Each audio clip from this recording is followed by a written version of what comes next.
اجنبی مہمان۔ دوستو، آج کی ویڈیو کا عنوان ہے اجنبی مہمان۔ یہ چند ماہ پہلے کا مگر میرے لیے انتہائی یادگار واقعہ ہے، کیونکہ یہ نہ صرف یادگار ہے بلکہ خاصا پراسرار اور دلچسپ بھی ہے۔ میرے BA کے امتحانات ہونے والے تھے، مگر ان سے کچھ ہی دن پہلے اچانک میری طبیعت خراب ہو گئی۔ کئی روز تک بستر سے ہلا جلا بھی نہ گیا۔ نقاہت اس قدر تھی کہ بستر سے اٹھتی تو سر چکرانے لگتا اور مجبوراً مجھے دوبارہ لیٹ جانا پڑتا۔ اس سب میں پڑھائی بھی ڈسٹرب ہو کر رہ گئی تھی۔ ڈاکٹر کی ہدایت میں مسلسل کئی روز دوا کھانے کے بعد مجھے افاقہ ہوا۔ اس دوران میرا ایک ہفتہ ضائع ہو گیا تھا اور کمزوری الگ محسوس ہو رہی تھی۔ امتحان سے ایک ہفتہ قبل امی نے مجھے سختی سے ہدایت کی کہ روز رات کو دودھ پی کر سونا ہے اور رات دیر تک پڑھائی نہیں کرنی ہے۔ جو تیاری کرنی ہے وہ صبح اٹھ کر لینا۔ امی روز رات کو دودھ ابالنے کے بعد دودھ والی گروی میرے کمرے میں ہی رکھ دیتی تھی تاکہ ذرا ٹھنڈا ہونے پر میں اس میں سے ایک گلاس نکال کر پی لوں اور باقی دودھ فریج میں رکھ دوں۔ چنانچہ میں ایسا ہی کرتی۔ یہ 2 روز بعد کی بات ہے۔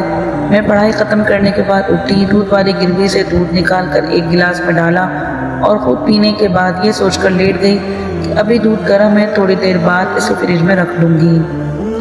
جانے کس وقت میری آنکھ لگ گئی اور میں گہری نیند سو گئی۔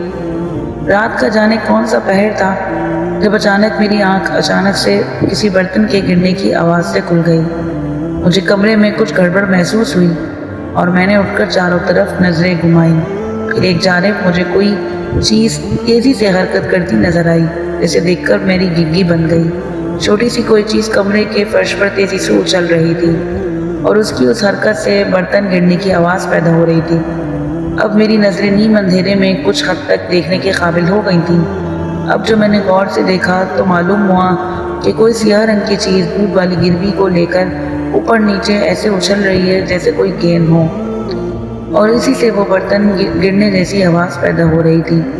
مگر ابھی تک میں یہ بات سمجھ نہیں سکی تھی کہ آخر وہ کیا چیز ہے۔ اب شاید اس چیز کو بھی میری موجودگی کا احساس ہو گیا تھا اور اس نے زیادہ زور سے اچھلنا شروع کر دیا۔ میں اگرچہ بہت خوفزدہ تھی، مگر نہ تو چیخ رہی تھی اور نہ ہی کمرے سے بھاگنے کی کوشش کی تھی۔ پھر میں نے ہمت جمع کر کے اٹھ کے کمرے کی لائٹ جلائی۔ اب منظر واضح تھا، سو میں نے گروی کی طرف بغور دیکھا اور بے اختیار میرے منہ سے نکلا، اوہ! سیاہ رنگ کی بلی گروی میں منہ پھنسائے بیٹھی تھی۔ اب چونکہ اس کا منہ گروی کے چھوٹے سے منہ میں پھنس کر رہ گیا تھا، اس لیے وہ اپنی جھنجھلاہٹ کو اچھل کود کر کے دکھا رہی تھی۔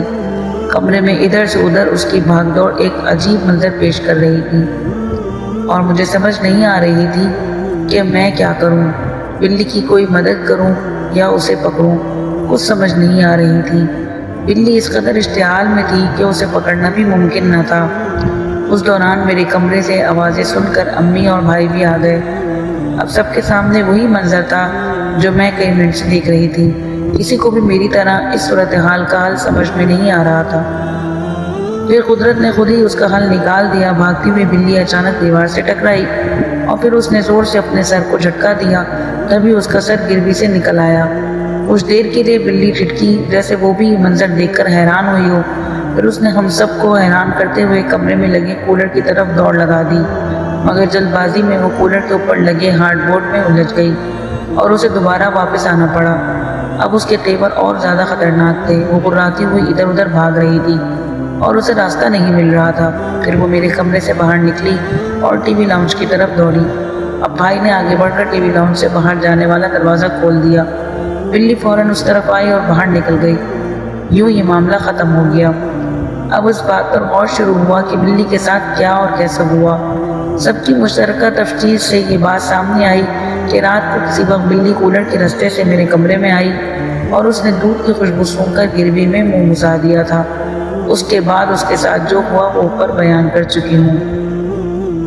امید ہے دوستو یہ ویڈیو آپ کو پسند آئی ہوگی، تو ویڈیو کو لائک اور شیئر ضرور کیجیے گا اور چینل کو سبسکرائب بھی کر لیجیے گا۔